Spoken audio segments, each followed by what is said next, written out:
Welcome to Middle Math Academy's Integers, Opposites, and Absolute Value level number 3. This is part of our differentiated series where we have 5 levels of challenge for every topic. Let's get started. Our learning targets today are I can use keywords to write integers involving elevation, money, and temperature. I can explain the difference between opposites and absolute value.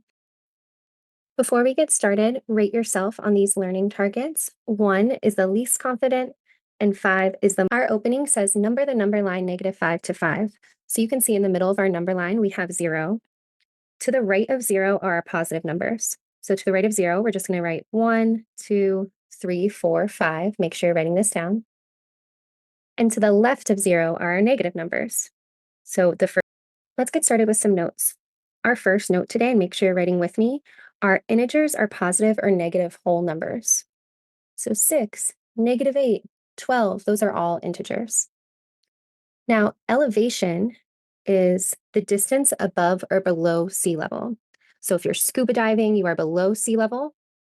So let's talk about some more key words for positive and negative numbers, but also for 0. So let's start with 0. If you are at sea level, we consider that 0. Make sure you're writing this.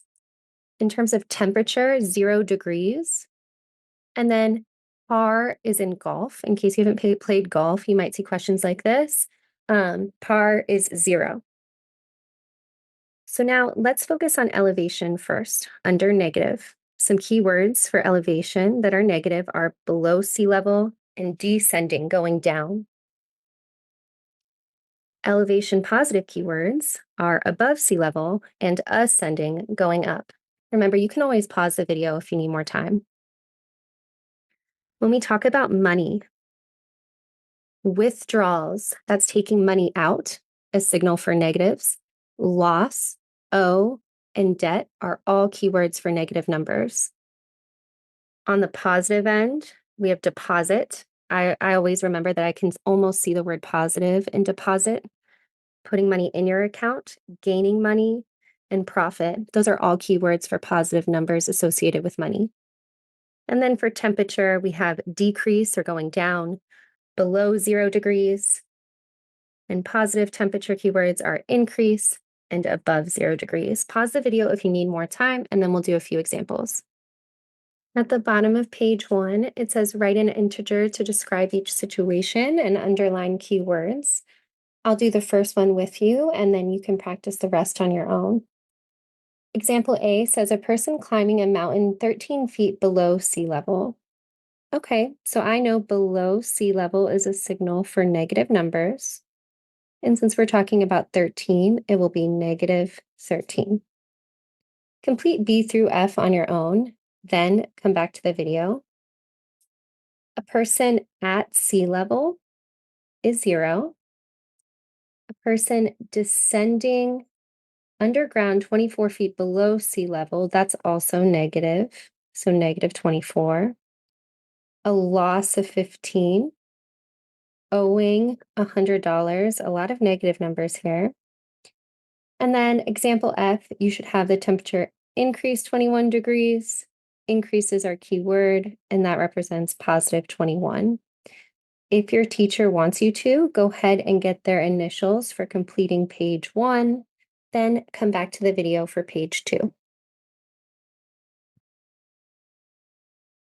Page number 2 is extremely similar to page 1, so you're going to complete this page on your own.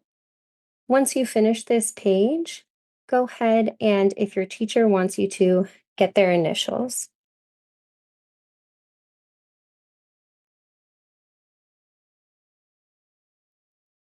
Take a look at the top of page 3. Make sure you're writing down these notes with me.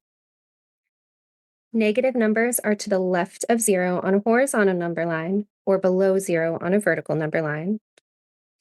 Positive numbers are to the right of 0 or above 0 on a vertical number line. The more negative a number, the less it is. So the easiest way I think to think about this is like owing money. So you have less money if you owe someone $100 versus owing them $1. -100 is less than -1. negative 50 is less than negative 10, because if you're in debt $50, you owe more money than if you just owed $10. Our next note is plotting a point on a number line. If you ever hear that, it just means putting a dot on the number line. And then distance is always positive. For example, if I was going on a 5-mile run south, I would never say I went on a negative 5-mile run. So distance is always positive. Let's take a look at page 3, example A. It says plot negative 10 and 1 on the number line. What is the distance between the 2 points? Well, plotting 2 numbers just means putting a dot at them. So let's do that first. I'm going to put a dot right on the line at negative 10 and at 1. Then I'm going to determine the distance by making really neat loops, one loop between each number. We have 1, 2, 3, 4, 5, 6, 7, 8, 9, 10, 11. So the distance between these 2 points is 11. Go ahead and complete B, C, and D on your own, then come back to the video. I'm not going to go over C and D, but I will go over problem B. For B, you should have plotted negative 5 and 4. And when you did your loops, these are 9 spaces apart. And hopefully yours are a little bit neater than mine, but you should have gotten 9. For problem E, now we have a vertical number line. Go ahead and try this one on your own, then come back to the video. On this one, I'll zoom in a little bit. You should have plotted negative 1, which is below 0, and positive 1 above 0. And these are 2 spaces apart. So the distance here is 2.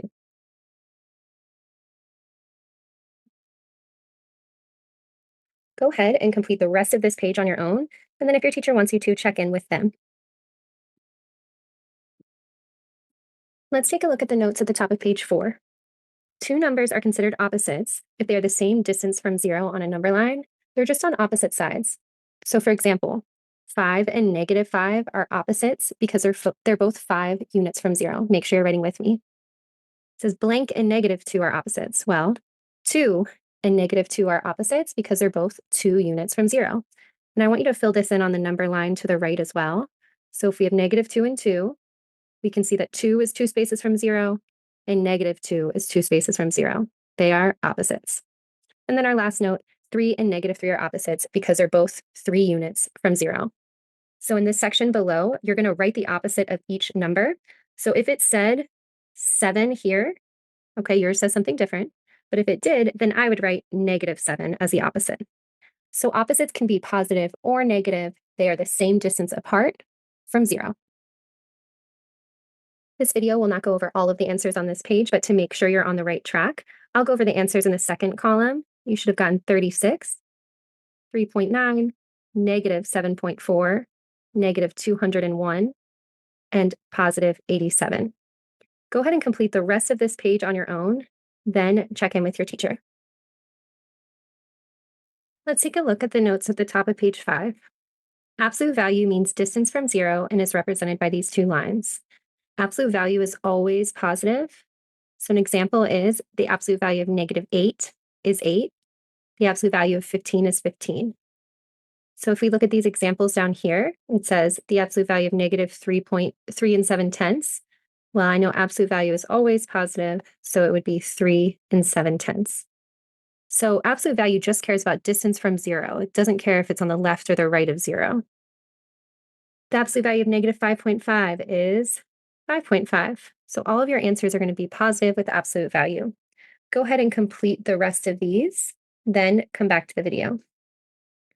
This next section says, in each problem below, underline the number that has the greater value.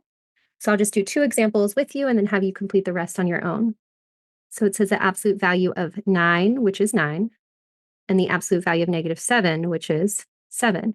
So anytime these lines are around a number, it makes it positive. Now, what's greater, 9 or 7?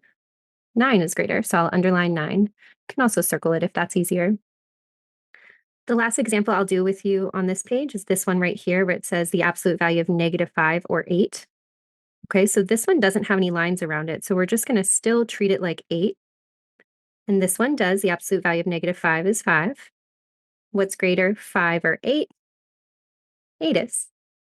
Go ahead and complete the rest of this section, then come back to the video. This last part on page number 5 says order the numbers below from least to greatest. Remember, the more negative a number, the less It is. Okay, so you're going to order these least to greatest, and then go ahead and complete the rest of this page and check in with your teacher. Complete all of page 6, then come back to the video. We're not going to go over all of these, but I will go over common misconception problem A. Nora says that 5 and -2 are 3 units apart. Is Nora correct or incorrect? Explain. So Nora is incorrect. 5 is 5 spaces from 0, and -2 is 2 spaces from 0. 5 and 2 is 7, so they are 7 units apart. And you could always draw a number line to help you too. Now, let's go down to our Venn diagram. Okay, it says you will have one statement in each part of your Venn diagram. Okay, so for absolute value, you should have it's always positive. Remember, we represent it by those lines. For opposites, the statement you should have is it can be positive or negative. An example is 7 and -7 are opposites. And then under both, they both have to do with distance from 0. The last thing you'll do for today is complete our debrief. This is an important part of the lesson. In your own words, what did you learn today? How much effort did you put in during class? 1 is the lowest, 5 is the highest. And then what do you think is a common misconception or a common mistake a student might make with today's topic? Once you finish answering all of page 6, you're going to go back to page 1 and rate yourself after the lesson for our learning targets. Thank you for joining us today at Middle Math Academy, where we practiced integers, opposites, and absolute value level number 3. This is part of our differentiated series where we have 5 levels of challenge for every topic. If you're looking for any additional practice, we also have levels 1 and 2, as well as challenge levels 4 and 5. Have a wonderful day.